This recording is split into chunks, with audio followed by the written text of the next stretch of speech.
Just a quick video of how I shim a MFactory diff. If you're using MFactory diff for the wago, you need to use 18,000 shims. I got from MFactory. That goes here, and then you put the bearings on both sides. 18,000 down here.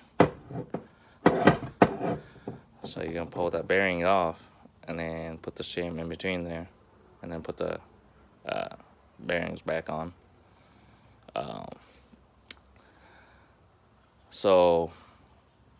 If you notice, if you just put the MFactory diff in there, it's gonna rock like crazy.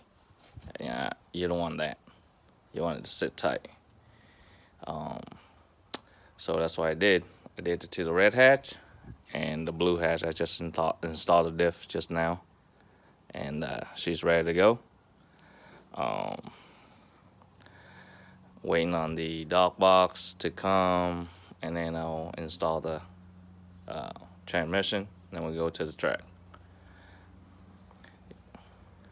You guys have any question, comment below, and I'll answer as much as I can.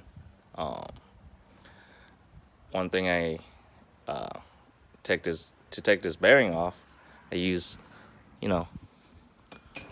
chisel to go in between here. Make sure you don't damage this part here.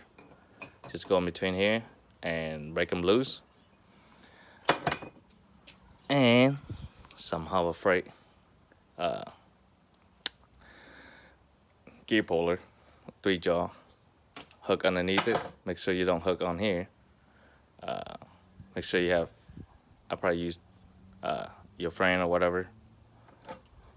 Hold this in place while you're turning this by hand. Make sure you turn this by hand, not using the gun, because you damage the bearing like I did. See that? Make sure you turn by hand slowly, and then it'll come right out. That's it for today.